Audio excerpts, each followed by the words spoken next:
Hi everybody and welcome to the video and live streaming show. My name's John Lacey and as always I'm joined by Sam Proof. Welcome Sam. Today on the show we're going to be talking about OBS Studio and some of our favorite tips and tricks. We'd love to hear yours too, so we are going out live to all the various places. I probably had a button on here somewhere for something, but I'm not even going to worry about that right now. Sam, how has your week been? What have you been up to? Anything exciting?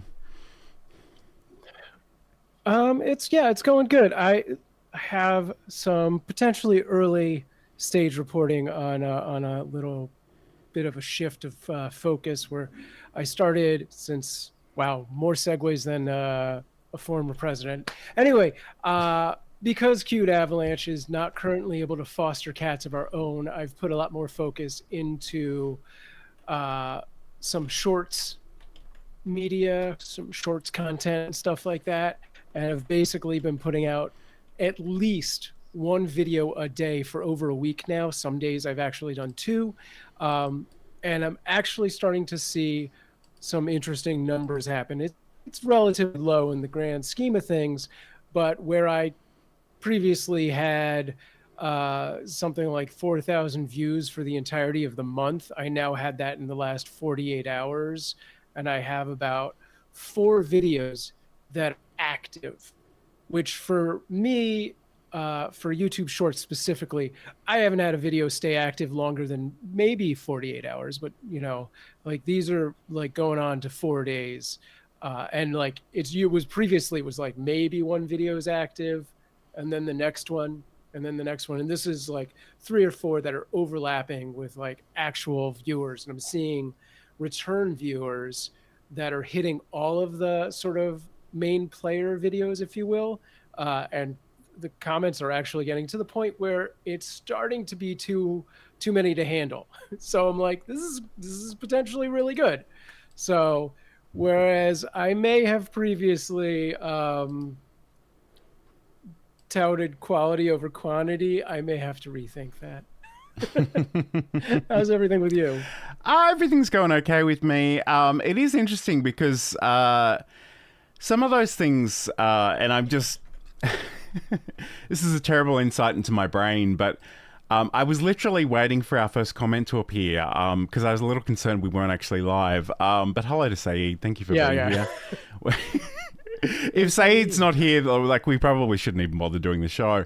But yes, no, everything's going okay with me. I don't know that I have anything terribly exciting to share at the moment, but it is kind of interesting.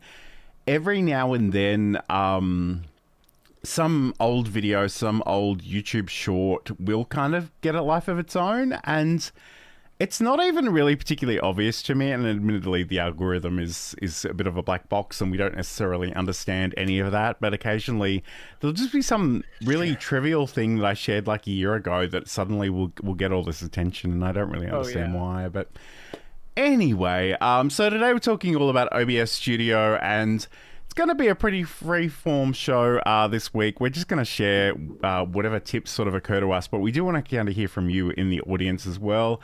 It'd be great to have your contributions as well. And hello to Ileana. I'm hoping I'm pronouncing that correctly. Thank you for being here. So Sam, I guess, there's lots of different things that we can do with OBS, but I guess before we get into it, why do you like this software? I should probably give you a moment to finish drinking whatever it is you're drinking before I ask you the question, so I'll just fill in for time. But why OBS? No, I'm good. I'm good. I think there's a good delay between us today, unfortunately. I love OBS, and I'll tell you why. Aside from the fact that it is straight out free software that will do whatever you could possibly want, that whatever you could possibly want is like exponentially larger than any of the other sort of paid browser-based softwares out there. There are a few softwares that do compare more or less to OBS one way or another. Like vMix has a lot of similarities in a lot of ways, but it's free and it's open source. So if it ever gets to a point where you're like, man, I wish this thing would do this, somebody can make that happen. And in today's world of like, John's going to hate this part, AI, that somebody could actually be you at this point. Like if you have a rudimentary amount of knowledge to kind of guide it to where it needs to go, you can make some good things happen. Plugins are a little harder than scripts. I personally have not taken on the task of trying to make my own plugin, but I have made some scripts that do some interesting little things in my OBS broadcaster. It's just it's malleable and it's super powerful, and that's why I like it. Absolutely. And look, we often talk about this on the show, that a lot of people think it's hard and scary, and admittedly it can do a lot. And the thing I try to remind people is you don't need it to do a lot. Like, most people can be very easily satisfied with this with just a handful of features. So I'm just gonna jump over and share this for a second, because I do, and Saeed did say something about seeing something about StreamYard raising their prices. That's a whole other rant. I can tell you about that later if you like, Saeed. But anywho, this is OBS. This is a bit of a black box. And I guess the first thing I just wanted to tell you, if you don't like the dark interface, is you can go into the settings and you can adjust the appearance. So we have different things called themes and styles. And if I try one of these other styles, you'll see that one's sort of just as black. There's classic, which I actually kind of like classic. There's gray, and there's light. So admittedly, I know lots of people that don't like light interfaces, and I don't mind dark interfaces, but I do find that they all sort of look the same to me after a certain amount of time. So, it's sort of picking one that works for you. I probably will stick with the default just because it's probably what everyone's going to see. But I just wanted to give you a sense of what this looks like, and it has a number of different parts. And admittedly, the things you will see will depend a little bit on the plugins and other things that you've got open. So I've got the vertical options over here. I'm actually just going to get rid of that for the moment. I'm going to hide the vertical scenes and sources. It's a really fun thing, but again, I'm not going to worry about that too much for the moment. If you do actually want, you've got other docs that you want to sort of rearrange on the screen, you can come and find them from here, and you can click on them. And the great thing about this is you can sort of drag and drop them, and they will sort of dock into place, which can be quite useful. I know there's other software that every window is its own separate window, and I personally don't love that, but admittedly, some people may. So, I mean, that's kind of up to you. But let's go back here. Yeah, I think along the lines of sort of customizing the docs really quick, just to point it out, because you were talking about kind of adding new ones, all of the preset docs that are there, you can pop those out. You can rearrange those as well. You can also leave them floating, kind of like John was just talking about with other softwares do. You could just have those floating if you wanted. You wanted to separate them to different monitors and whatnot. And one of the things that I really like to do is you can also sort of drag one directly on top of another one, and it will make a tabbed interface so that that dock is still there, but you can tell between it and another dock if it's something that you don't always use, but you want quick access to. So I think that's really important to know as well. And I think like that was actually already the case, I think. So if I bring back the vertical sources, for example, and I drag this one over here, you'll see that now we have the sources and the vertical sources. So you can sort of rearrange them in that way. Again, I'm not too worried about the vertical sources at the moment, but the other thing that Sam sort of alluded to is that I can grab these and sort of rearrange them wherever I like. And I guess the thing that we hear from a lot of people who are starting out is, what do I actually do if I've only got a single screen? And this can be the point at which you can get quite creative about where you put things and how they relate to each other. I probably, to be honest, I don't really care about the scene transitions, although interestingly, it doesn't look like that's one I can turn off. So that's interesting. But anyway, that is one of the ones that I prefer to tab under the controls, because yeah, I also don't typically need to hit the scene transitions. You pretty much set that up when you're creating your scene selection. You're like, I'm going to use this transition, and then you just let it go. There's not a lot of on the fly needing to go, oh no, I'm going to want to do a fade right now, so I better you know, make that happen. And Saeed said essentially the same thing. So I do this with the scene transitions. You only need them once a year. It is interesting because I think transitions can be quite fun. And like, I think by default, you only sort of get cut and fade, but you can sort of get other plugins and have stinger transitions and all kinds of stuff. And it's one of those things that I remember when I started on YouTube, like you'd often have different pieces of software with fun transitions, and people would just use 3,000 really obvious, not subtle at all transitions in their thing, and it would just become distracting. So that's something you've got to keep in mind. Say it also says, what I like is that you can put docs on top of each other. They are then like tabs, which is also what Sam said. Yeah, hello to Business Growth Ready. I'm not sure. Okay. So Business Growth Ready writes, StreamYard marketing department went on SpaceX rocket. Now they have sky high price increases. Okay, yeah. So like StreamYard have been purchased by another company. I think we've spoken about this on the show, but it's a company called Bending Spoons. All it does is acquires products that have subscriptions, have subscribers who are paying monthly fees, and it just increases the amounts quite substantially. The interesting thing was, and I was on Chantel Hill's live stream a couple of weeks ago, I want to say now. And the thing that she discovered is that if you start a new email address, it'll offer you cheaper prices than if you continue your current subscription. So we don't really recommend StreamYard anymore, but I guess if you were interested in doing that, then you know that's something to perhaps consider. But it all got very, very weird very, very quickly. So yes. Yes. Yeah. It's kind of a mess over there, and maybe they'll see the error of their ways, and probably they won't, and the software will suffer, and eventually will just be limited to other browser-based studios that are out there. And I guess the thing, though, that company has purchased a lot of popular software, and you can talk to any of their users and find out how quickly they bailed when it just fell apart, because it seems like they've also fired a substantial amount of their workforce. It seems like developers are going away. I'm seeing comments on LinkedIn that are just begging for technical support and getting nowhere at all. So it's I can't really recommend them right now. Let's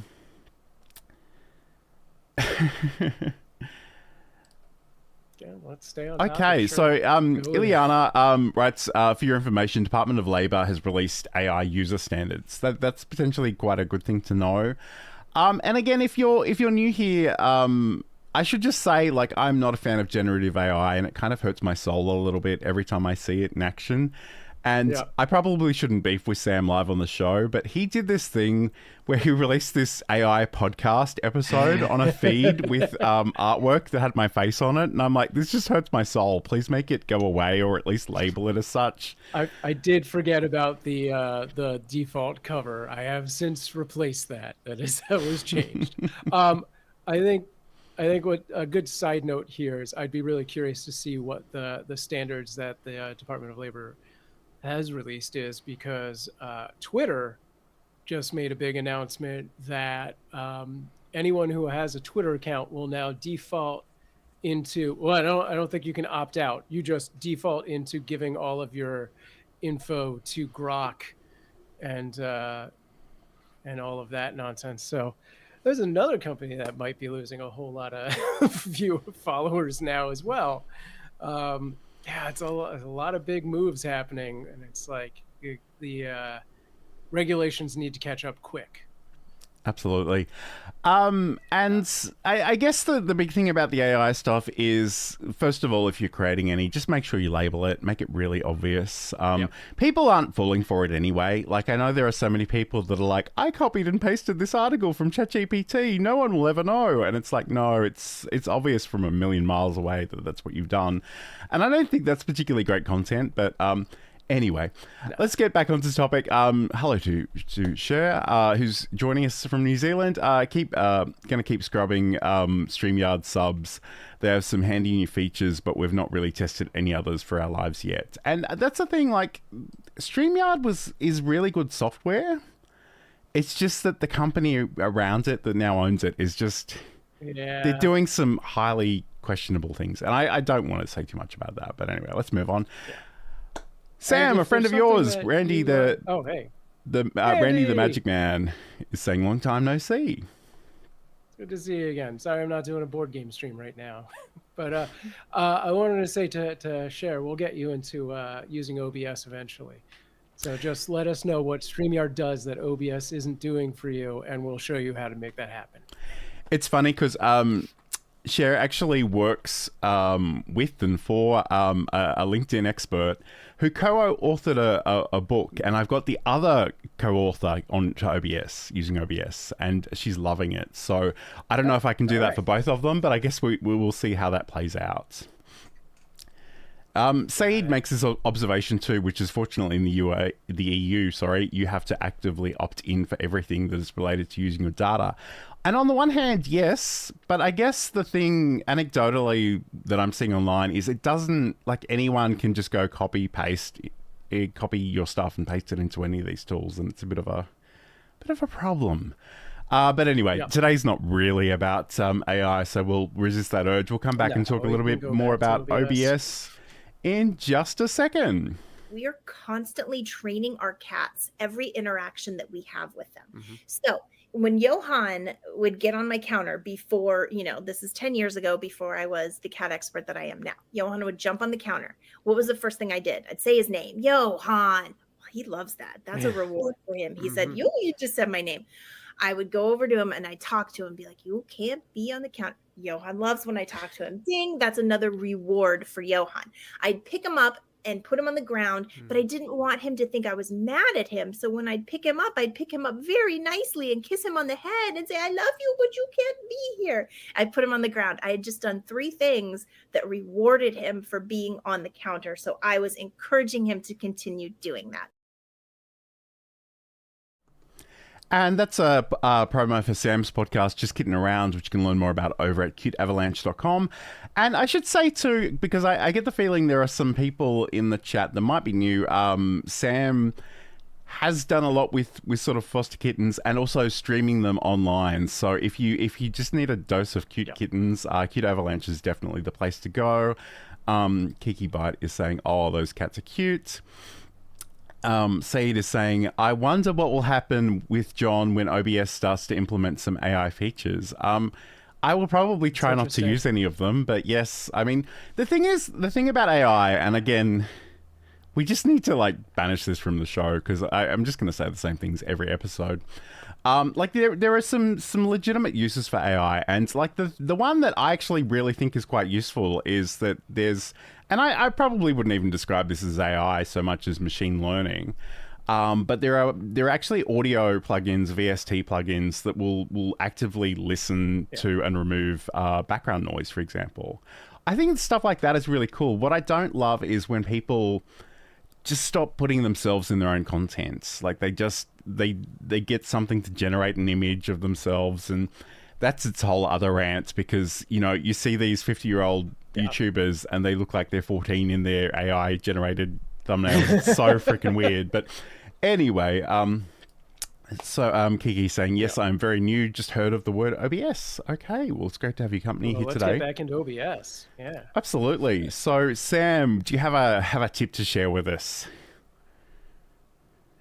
We were talking about transitions before we went on all of the side rants there and and all that, and I think I just wanted to say, kind of one of the reasons why I just hide that sort of scene transition doc in the first place is that once you become a slightly more advanced user, you can use things like the Move Transition plugin or the Advanced Scenes feature, which will kind of let you just kind of assign specific transitions to different scenes so that you're not even paying attention to it. You don't need to use that doc at all. So that's just one of those things. Now, I don't know if that's a tip so much as just a look forward to doing this in the future as you're planning things out on your project. Yeah. I think another sort of big tip for beginning users is kind of when you're first getting started and you're putting things into place and you get your camera in, or you're putting some media in. You always want to kind of move it around or like zoom in, do different things. And there's lots of different ways to kind of achieve the placement you want. But something that I didn't learn for months and months and months was that if you just want to do some quick cropping on, especially like your camera, if you're like a game streamer and you want to be like a small picture in a picture at the bottom, you can just hold that Alt key down and click on the binding box around the video, and it will crop in as opposed to shrinking the dimensions. Nice. And I'm sort of madly doing some stuff in the background that hopefully I can demonstrate some of this as well. So I guess the thing about OBS, and I will just finish what I'm doing and then I'll come in and actually share my screen so you can see what I'm doing. Yeah. It's complaining that I'm not doing it right. So, all right, cool. Let's go to OBS. I'll share my screen. I'll make myself a little bit larger here. So the thing about OBS is that we have scenes and sources and scene collections. And I guess that's kind of the tip that I wanted to start with, is that scene collections are really, really awesome. Sam might even talk to profiles in a little bit, but to be really honest with you, I never use profiles. I never, ever use profiles. What I do use a lot of is scene collection. I think I have 20. So the thing about scene collections is that like each one of these can be for different projects, for different podcasts, for different video creation styles. They can be for businesses and brands and side projects. And essentially, you can come in and actually duplicate these. You can rename them. You can remove them. You can import and export them. So importing and exporting is something I need to do with my main OBS shortly. Because I've got an exciting new laptop. That's something I forgot to tell you guys. I've got a new laptop. Nice. So that's cool.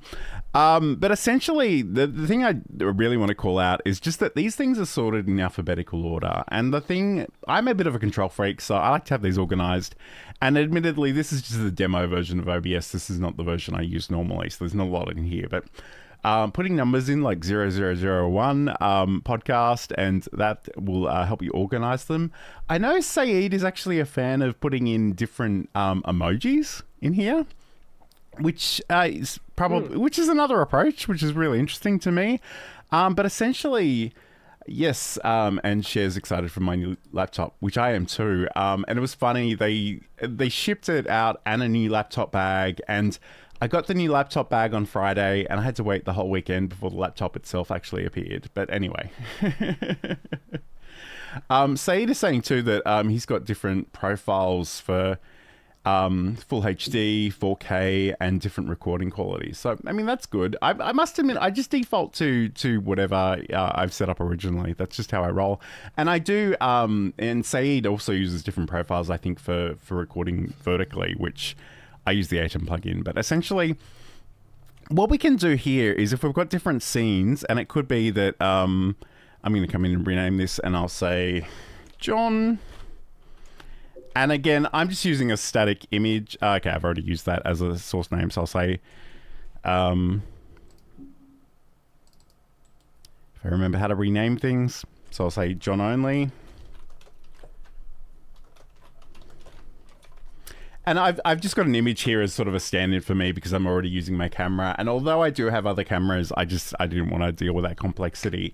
And I think the thing that, like Sam sort of alluded to, is if you bring in different sources, and it could be the video capture device if you bring in your webcam, or your video capture device if you've got a capture card or a cam link or something like that. We've got images, we've got image slideshows. We can bring in media sources. So if you've got video or audio to play, you can do that as well. You can actually bring in other scenes, which is really cool. Text is a good one. I've got a color source in here, so that's literally just a color. And I can sort of go back in here and change the color if I wanted to. So maybe I want that one as a background. Admittedly, I'm in front of the green screen 24/7, so it's usually important that I have something in the background here. But getting back to what's and again, this was this is actually a tip that Saeed told me, which I kind of already knew, but I think it's worth explaining because often you don't know these little things until you need them. So if we right click into the canvas, we've got this thing called preview scaling, and by default it's usually scale to window, which is great. But if you go and right click on that and change it to canvas, you can actually hold down, I think it's the space bar, and then with the cursor, the mouse scroll wheel, you can sort of zoom in and zoom out, which can be really, really useful. And like in that example, I didn't realize that this image wasn't at the bottom of the frame. So that's probably the first thing I would have done was bring this down. We can also increase the size of this. So the alt thing is interesting too, because that's cropping. So again, because I'm in front of a green screen and my green screen doesn't cover my entire background, I do need to crop it, and I hold down the alt and bring that in. Again, another thing that I just didn't know until I accidentally fell upon it was that you can click up here and you can just sort of move this around in any position you like. And those things are all really cool. But the other thing I would suggest you explore is if we right click on our source, we have the transform options, and there are so many cool things in here that you can do automatically: fit to screen, stretch to screen, center to screen, and you can go in and edit the transform as well. And again, I'm a bit of a control freak, so I love working with these numbers.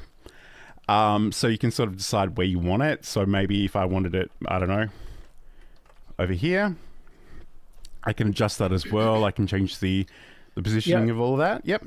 This is really good if you're doing like a really complex layout and you've done like a template in something like Photoshop where you have a very specific, squares laid out or whatever. And I'm losing my mind on what that term is. It's not mask, but along those lines, and you just need to fill a very specific space, and you know what those measurements are from creating the template in the first place. So having a sort of microscopic detail of how to place something is really awesome.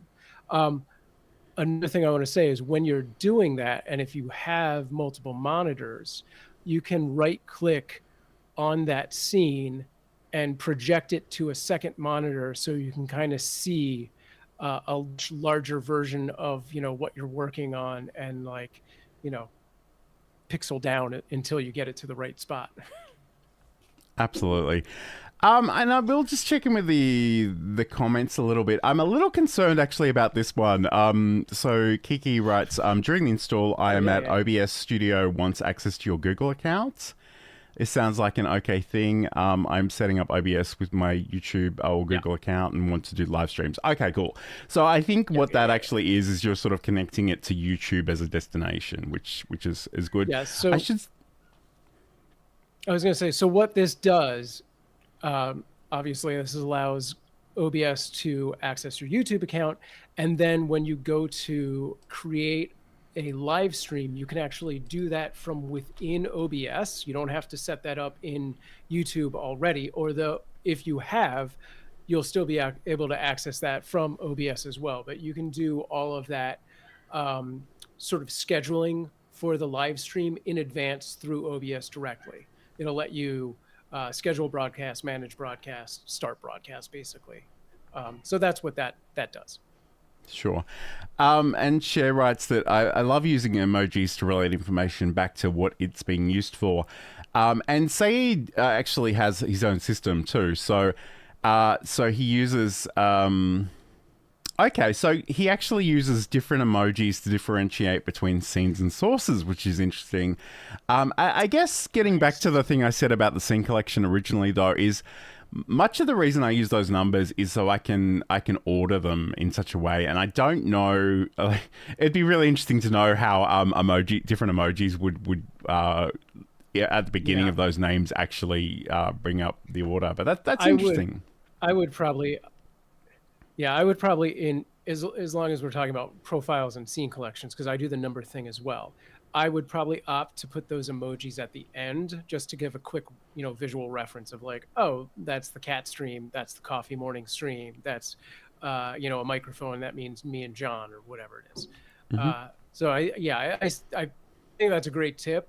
I also like the differentiating of scene and source for people who, just are dead set on using the same name. Because every once in a while, yes, that does happen. And I'm like, oh, I've already used that. Those are both great tips. I learned stuff. And I should say too, like, it's really quite useful to give your scenes and sources meaningful names so you know what they are. But at the end of the day, you're likely the only person that'll ever need to know what they're called. So as long as they make sense to you, you have our blessing to do whatever you like. So Cher's going to install OBS and start having a bit of a play and see what's what. And I guess, like, at some point we probably do need to make some, or I will definitely make some more beginner friendly content for OBS, because I feel like there are some very nerdy people in our audience and we love them and we're happy to speak to that sort of stuff, but I think we need to bring other people along for the ride. Business Growth Ready is asking about the laptop MSI with bag. It's and I'm assuming you mean the company MSI. It's not from MSI. It was from a different company, Aftershock PCs in Melbourne, and they're not a sponsor or anything. That's just who I purchased it from. But it's good to have, and it's quite fun. And I'm sort of looking for different ways to incorporate it into all the various things that I do. So, this is a great comment too. So, Business Growth Ready says you will need to request the live stream capability from YouTube, and you will need to wait 24 hours for the first time. Yeah, if you haven't opted into live streaming on your channel, you'll have to go onto YouTube and into your settings, and Google that. If you, I don't remember the pathway to do that all. But yeah, just Google that if you haven't already gotten approved. I wanted to say, since we were talking about profiles and all of that, and you mentioned how you have one and I have like 20. So kind of along the lines of what Saeed was saying, where he does a lot that are based on resolution. I'm a multi-streamer. I do a lot of different platforms. So I have profiles that specifically go to a bunch of single platforms, as well as my multicasting software or service. So one of the things you should know about the profiles is that it stores the stream key, the ingest URL, the overall dock experience of your OBS. So if I change from my Sam and John show to my record only thing, it's going to have a very different experience as far as what docs are out there. If I go to my Twitch direct, it's going to show me like my Twitch chat, my Twitch stats, and some other stuff. If I go to YouTube, similarly, it'll swap out those docs for YouTube based docs. So I do have specific profiles for Twitch and YouTube because they have their own testing environments. So if I ever have an issue and I want to go in and try and replicate something and see what's going on, I want to do that, without going public. So I'll quickly switch over to one of those. Like I said, I have one that is record only, so I'm not intended to stay much higher sort of resolution and bit rate that it's recorded to, and so on and so forth. So yeah, I have a bunch of different profiles. Mm-hmm. And Said says there are YouTube videos about how to do it. There certainly are, but wouldn't you prefer to hear them from me? Wouldn't that just be? Sure. Wouldn't that just be wonderful, Said? Not that Said needs it, but and she's saying be prepared for a million questions. I'm very happy to take questions actually. So just hit me up. Do it. All right, we're gonna go and we'll come back and talk some more about some different OBS things in just a moment. This is the video and live streaming show.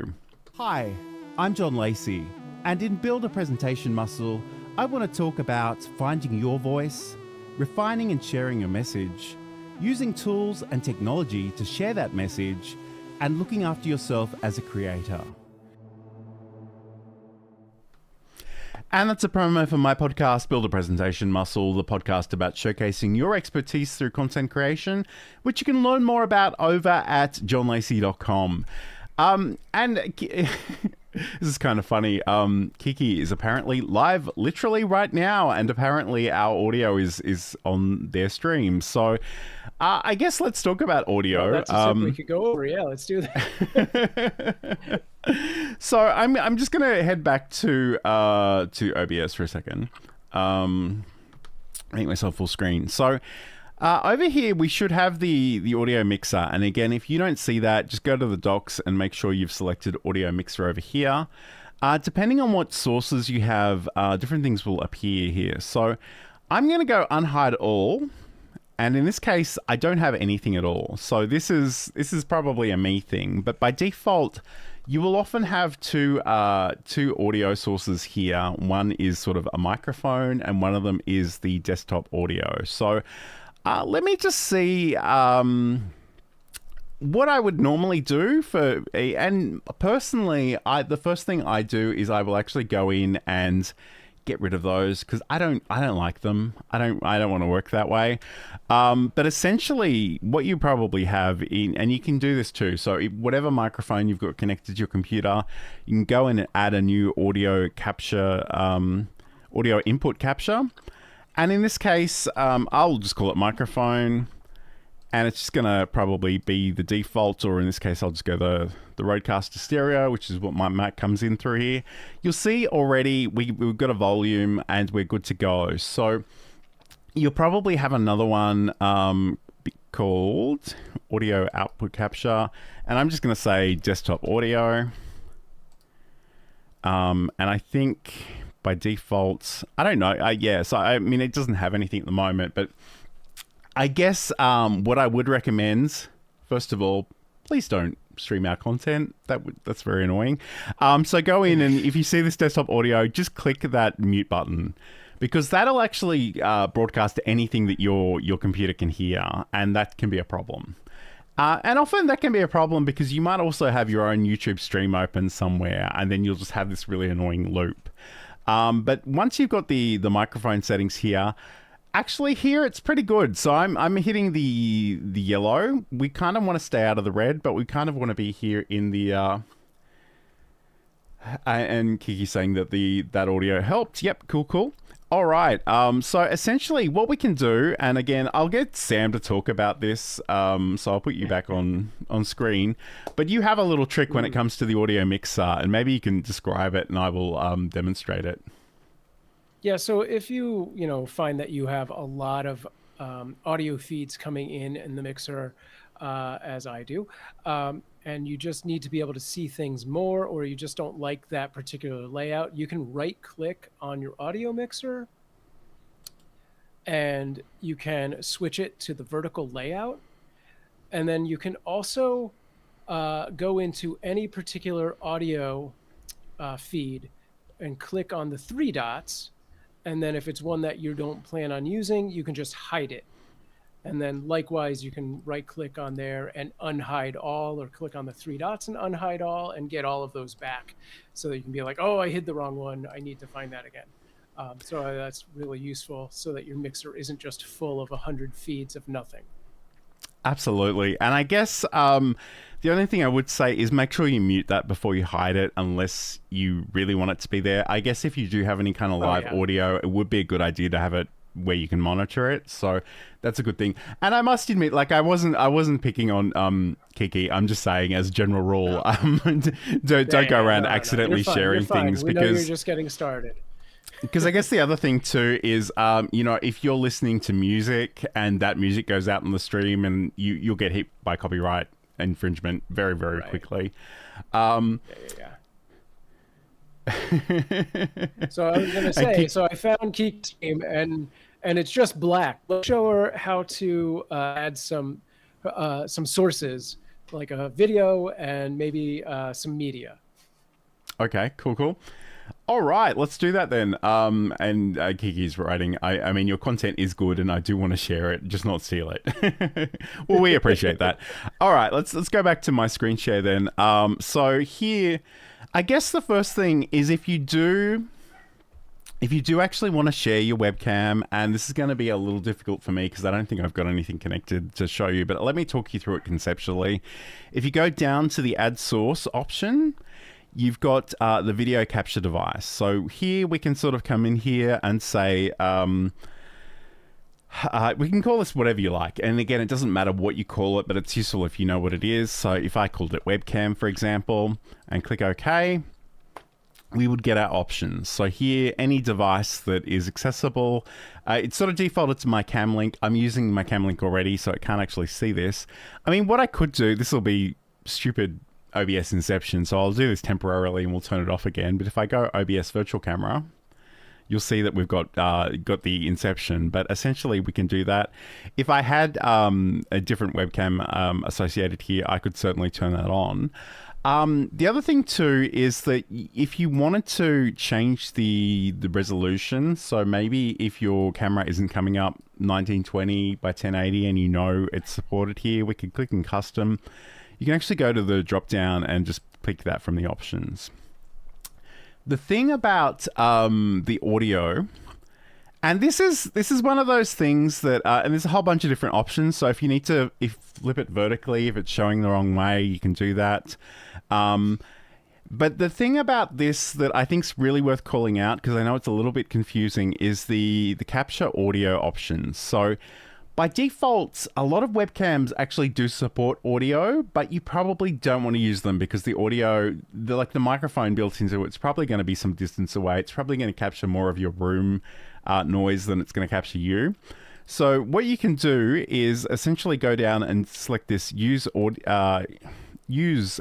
custom audio device, and then I can sort of go in and select if I had a USB webcam or some microphone, sorry.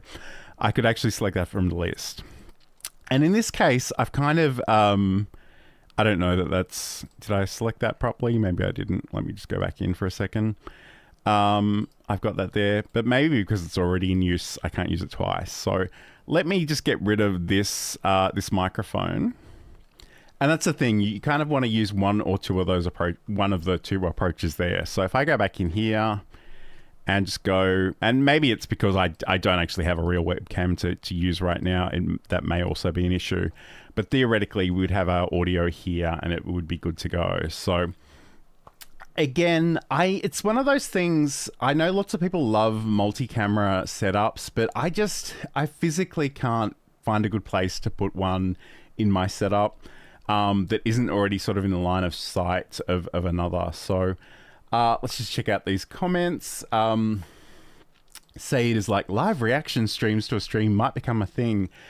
The only thing I dislike more than AI is actually reaction videos. So don't get me started, Saeed.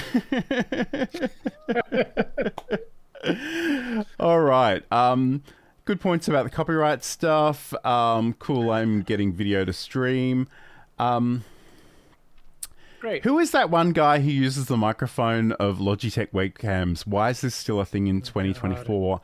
This is another rant. I don't know. I'm so triggered by everything today. It's ridiculous. I actually have a webcam from Logitech, and I don't want to use it anymore because if I plug it in, if there's something wrong with my main camera, my entire system wants to default to that audio as the input capture device, and it's awful. Yeah. And we've done entire shows and we've got to the end of it and realized that we've used the worst audio known to man, like the $30 audio as opposed to the $1,000 audio. And it's incredibly frustrating. It's so frustrating. Anywho.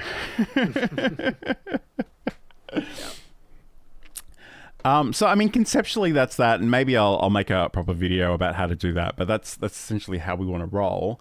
But I guess, Sam, getting back to streams, if we did have a new streamer, what kind of scenes do you think might be worthwhile setting up for them? Yeah, I mean, I think it depends on what the vision of their stream is. If they're a game streamer, we're clearly going to want like a full screen of the game with probably a picture of them and a full screen of them talking. Potentially some sort of intro starting soon screen and some sort of thanks for watching screen. If you're doing something like a podcast or educational, you might need a screen that has a guest camera, kind of like what you see with me and John right now, and then individual full screens for each of those participants, as well as the aforementioned starting soon and thanks for watching screen. And yeah, I mean, that's really all you need. You may also want some sort of, if you're doing educational stuff, some sort of screen that is like a picture-in-a-picture on top of whatever you're presenting. If you are doing screen capture or a slideshow, which you can do as screen capture, or using the built-in slide functionality of OBS's media playlist. So you could do that a bunch of different ways. But yeah, I think those are the basic scenes you would want. And then if you want to go crazy, you add a bunch of effects to a screen called bunch of effects and just have like the Matrix and then trails and all of the stuff exploding. I don't know what. Yeah, no, you don't need that. Seed recommends the use of the OMG The panic scene. Sure. Yeah. And Kiki's trying to get a video to loop. So let's talk about that, because I think that's definitely worth discussing. So let me share my screen again.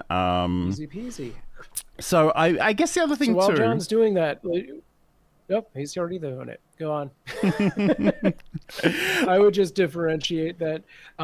Yeah, you have multiple ways of bringing media in. One is the media source, which can do images or video, but you also have a VLC playlist, which can loop a bunch of videos. So depending on what your intention is, you want to choose one or the other of those. And so getting back to what Sam was describing, so you do need to actually install the VLC player on your computer, the VLC media player, to get this source. But we do also have the default media source in here too. So essentially what we can do is we can add this in, and I will say video, very imaginative title, but there's literally a loop option just here. But what I can do is I can go and find a file. I never have anything prepared for this sort of thing, but if we go into Camtasia, I don't know. Let's go in here. So I can bring in my video. I can say, like, do I want it to loop or not? Do I want it to restart when it becomes active? That's quite a useful thing. I can say whether I want to use hardware encoding and whatnot. There is a speed option. I probably would never actually change that. I know some people love sped up audio and in video, but that's just not me. But essentially what I can do now is if I go OK, you'll see it sort of starts playing automatically. And I can go in here in the audio mixer, and if I click on those three dots and go to advanced audio properties, this is where we can change the audio of the video. And I think the thing I would note about this is because this is being compressed and normalized, it's actually hitting the red quite dramatically. I'd probably go in here and just add a minus 6 dB. And I think that'll probably help a little bit there too. We also have these audio monitoring options. So this is incredibly useful. So at the moment, it's saying monitor off. And in this context, it essentially means that the video recording or the live streaming, depending on what you're doing with OBS, is hearing the audio, but I'm not. Whereas if I went to monitor and output, I would hear that as well. And I realize you guys can't hear that, but that's okay. Trust me on that one. I'm going to turn that off because it's essentially me talking in the background, which is kind of confusing and annoying in this context. But we do also have monitor off. So this basically just means that we shouldn't actually hear it, although monitor only. So yeah, I will hear it. Sorry, that's what I meant to say. And sometimes chat notifications will sort of ding when you get a new message. And again, that's another thing I don't personally enjoy as a viewer, but you might find useful there. So the great thing about this is, and you'll see here that this will actually show you how far into the video we are. If I go back to a different scene now, and maybe this is my webcam and it's saying hello and welcome, and then I go to my next scene, because I've actually turned on that restart playback when source becomes active. This starts at the beginning of the video, which is quite useful. And again, you could loop that as well if you wanted to. That's another great way of doing it. If I just, I'm going to get rid of that one for the moment. The other thing that Sam sort of alluded to was that we do have this VLC video source. And it's very, very similar. But the great thing about this, and again, I probably should have given it a more meaningful name. But the great thing about this is you can actually have a playlist of different media. So you can come into the playlist and you can say add files or add a directory. So if you've got like 15 different videos in a directory and you just want to play them, that's a way of doing it. So that can be really, really useful as well. Yeah, and that playlist lets you both loop and shuffle that media. So depending on what your needs are, you might want to enable or disable those. And Saeed makes this great point. Never try to monitor your mic with wireless headphones. It'll drive you crazy. And that's the thing. You know, you'll hear yourself in delay, and the delay is probably quite subtle, but it'll sound like you've got a bit of reverb on you. And again, wireless technology makes me nervous at the best of times, because there's always that chance that it'll disconnect at an inappropriate time. And Kiki's saying, yes, the playlist is definitely something to be explored as well. All right, awesome. Yeah. So we'll go and come back in just a second, and we'll explore some more of these things. But if you do have any questions, if you do have any tips you want to share, let us know in the chat. We'd love to hear from you. Hey gang, if you need help running a live stream or optimizing your YouTube channel, get in touch with me. I can help you get set up with live streaming, operate your stream, strategize your YouTube channel, and so much more. Hit me up at samproof.tv, and I'll talk to you soon. And if you do need those live production services, you can definitely reach out to Sam. Head over to samproof.tv. It was so funny. I almost felt bad going to the promo at that point in time, because there was, you know, the cat was really putting on a great show that the audience completely missed, unfortunately. But there we go. Some cat content for you. Some sort of AMSR purring channel is probably the thing that you need to do next, Sam. But anyway, today this is the video on Livestreaming Show. We're talking all about OBS Studio and some of our tips and tricks. One thing, I won't try to demonstrate this, but I just want to mention too, I'm kind of using two different versions of OBS today, and this is something I do a lot because I'm demonstrating OBS, but I'm also using OBS at the same time. And the thing about that, and there's a couple of different ways of actually doing this, but I kind of run this portable second version of OBS on my computer so I can demonstrate things without sort of interfering with the version I'm using to go live or record in. And if you want to learn more about that, I do have an article over on johnlacey.com that'll show you how to do that. Sam, I guess, do we have any other tips, anything that you want to talk about or explore? I mean, you know, like we said at the very beginning, OBS is extremely customizable. So there's an entire world of plugins and scripts that you can use to do a bunch of different things. You know, John mentioned the vertical streaming plugin that he had briefly, that he was closing out of his tabs for, so that you can actually do a typical landscape stream as well as a vertical stream as simultaneously, and or use that to record a vertical version. One of my favorite things is the advanced scene switcher that lets you just add a bunch of automated functionality and or macros, which we should mention that OBS has hotkeys. If you're not familiar, you just go into your settings and it will have all of these predefined areas that you can set up a hotkey for, and then you just enter what that key is that you would like. You can connect that to like a Stream Deck and just make that a much more, you know, fluid use. Saeed asks, throw that up. What's the most super basic thing about OBS? About OBS you just recently learned recently? Wow. I don't know the last time I learned something new aside from just Saeed's labeling method, which with emojis, which might be the thing.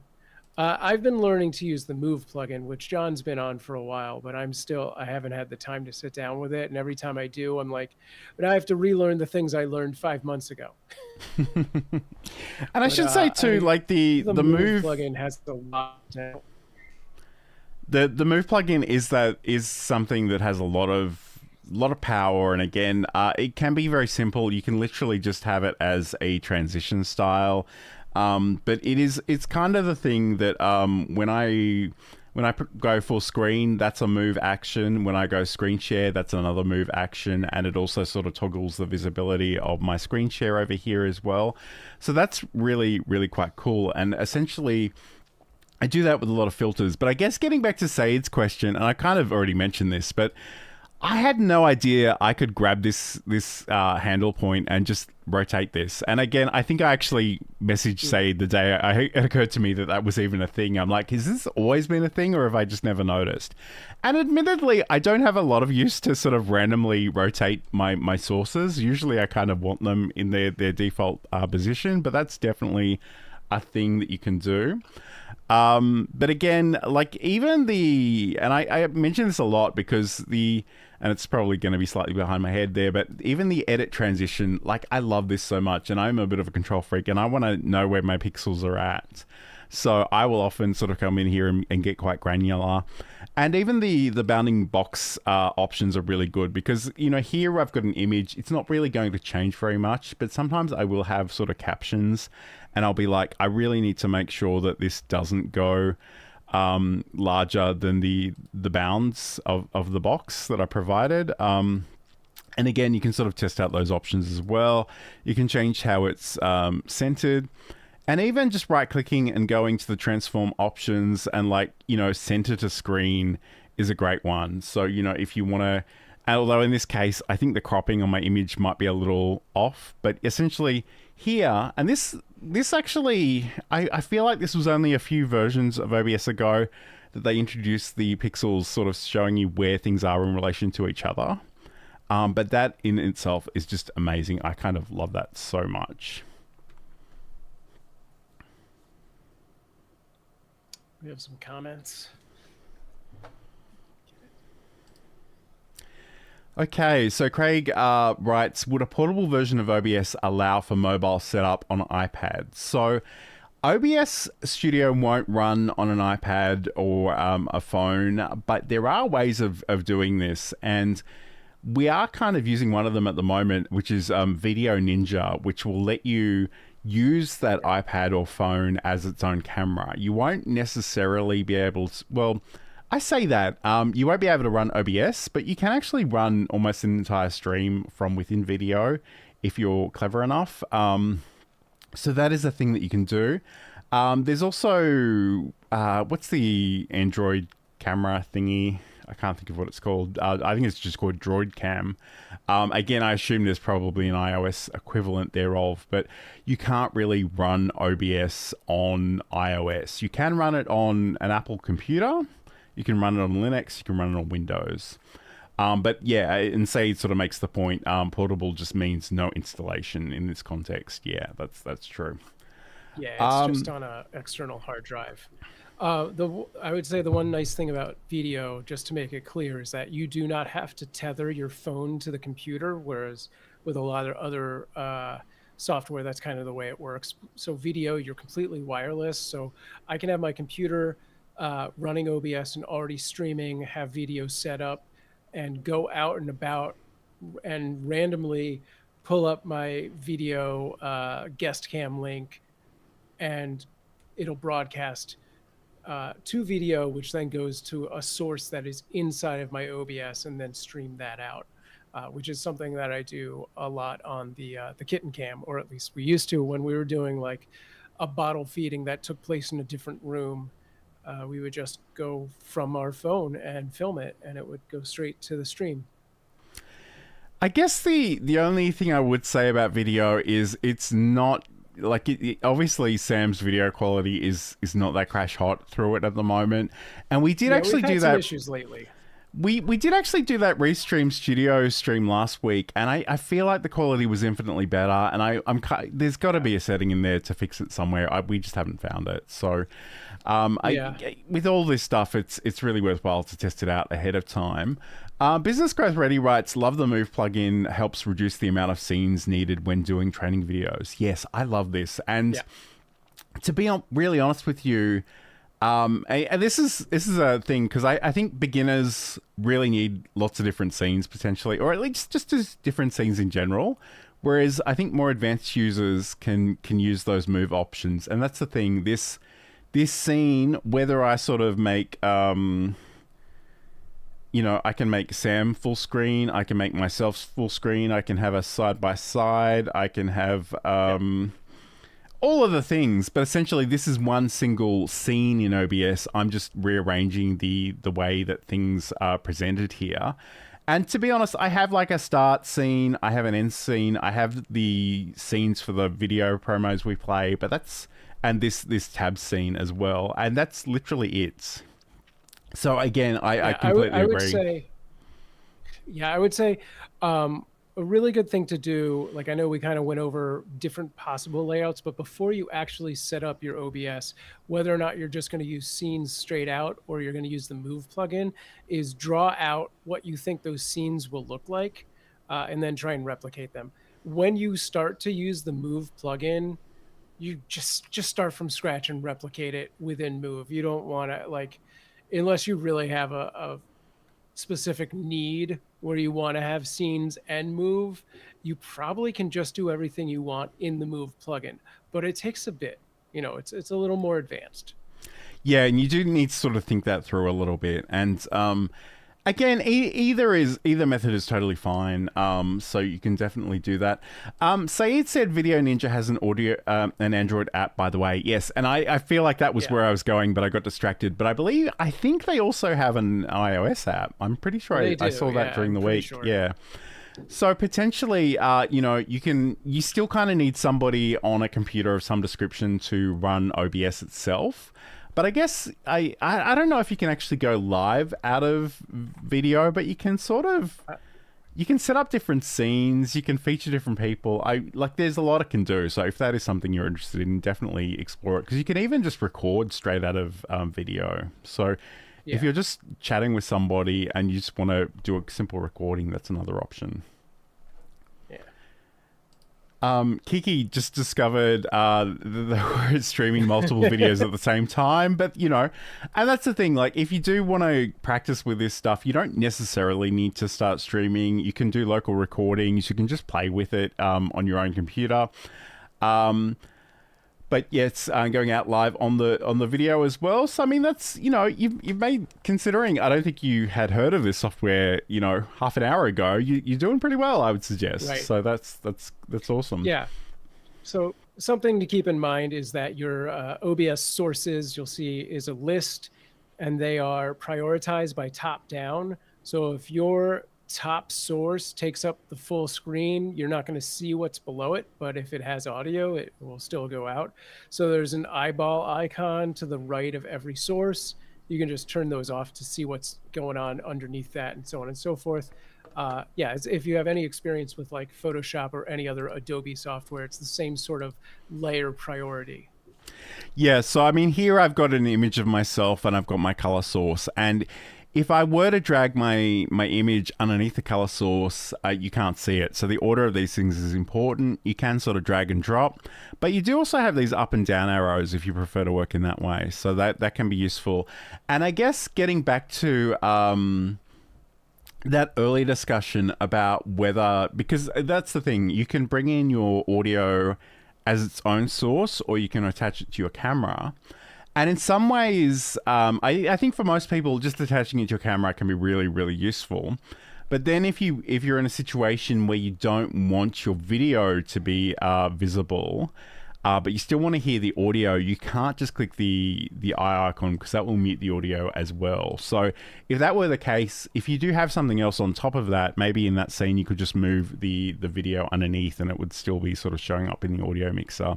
Again, I realize this is literally just an image, so you kind of have to take my word for that a little bit, because I don't have a live demonstration to give you, but that is certainly a thing. And I guess the other thing too, let's pull out this scene transition. So again, by default, we have cut or fade, and you'll see what happens when I click on one of these. It sort of, it'll actually just fade ever so gently. You can adjust the time that goes for, so you can make that really long or really short. It's sort of described in milliseconds.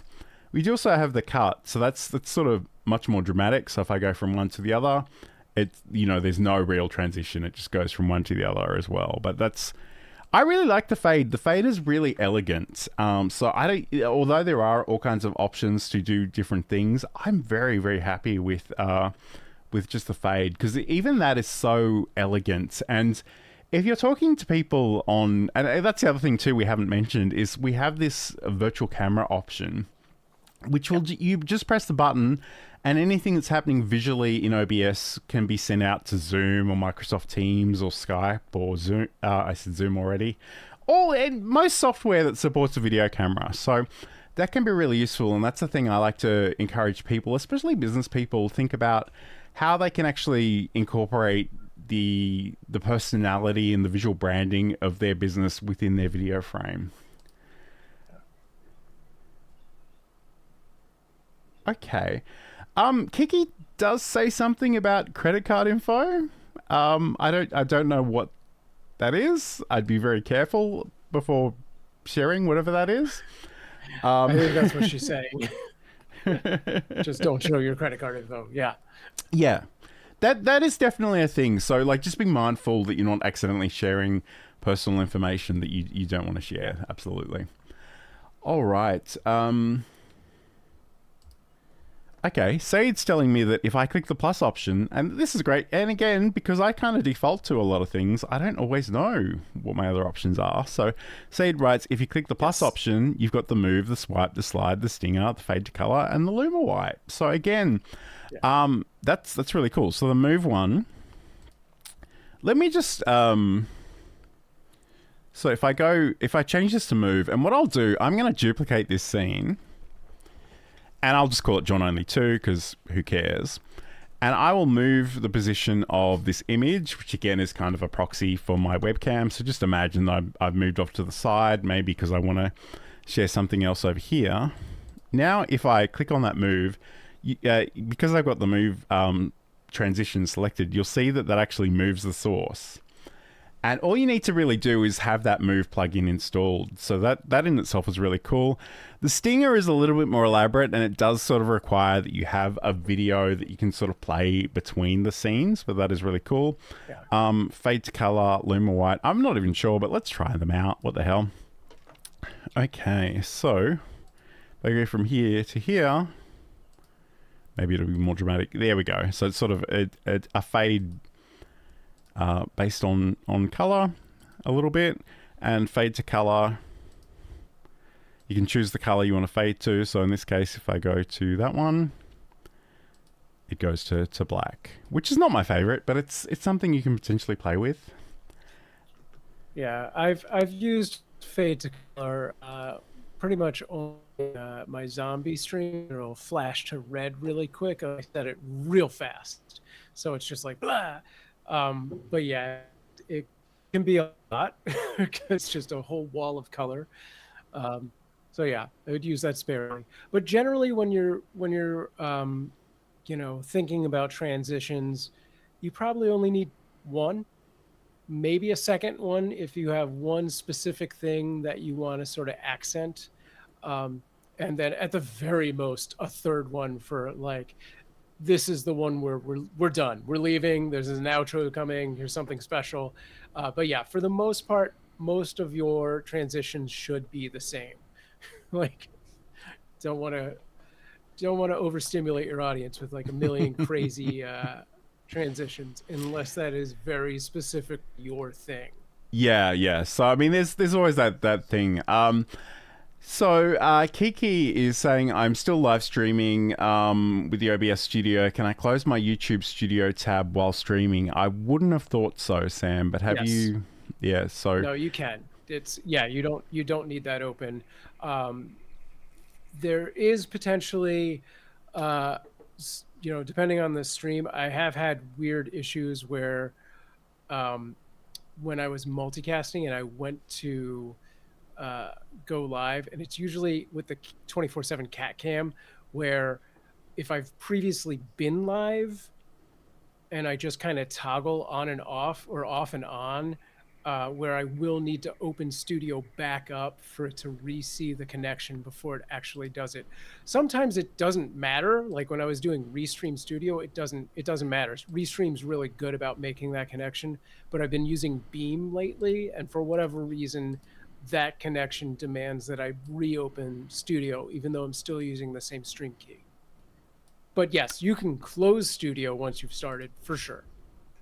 There are reasons you might want it, though. Okay, cool. All right. Although I guess the other thing too is you probably, like, even if you close the studio, if there are live viewers, and there may not be because you're literally just trying this out right now, but I guess you kind of want to think a little bit about how you're monitoring and responding to chat comments if they are coming in. Yeah, I mean, there are ways of bringing the YouTube chat into OBS, which if you've linked it the way Kiki did, it should have automatically popped out that chat window. I know Twitch does. I don't remember if the YouTube brings that out automatically, but you can make that into one of the docs of OBS as well. Absolutely. The thing that you can't, that's really nice, is the YouTube highlighter if you want to make clips on the fly. But that's a whole other live stream. And it looks like we've gone over our time, by the way. Okay, so say it says make sure to end your stream properly if you don't want to stream 8 hours of you sleeping. It's one of those things. Because I kind of use the virtual camera, I will often record in OBS as a bit of a backup. And there have been times where I've forgotten to stop recording at the end of it, and I'll just have a 3-hour video, and the first hour is me doing stuff, and the second 2 hours is like just nothing. So yes, you do want to be a little bit mindful of that as well. But yes, as we begin to wrap up, Sam, where can people find you? What's your content? All that good stuff. Yeah, head over to samproof.tv. You'll find all of my social links at the top left there. And if you haven't seen enough cats today, head over to cuteavalanche.com and find the 24/7 stream. And you can find them on any of the social platforms as Cute Avalanche as well. Nice. And if you want to catch up with me, you can head over to johnlacey.com. I got the podcast, a whole bunch of articles about different things over there as well. And you can find social links to places I hang out like YouTube and LinkedIn especially.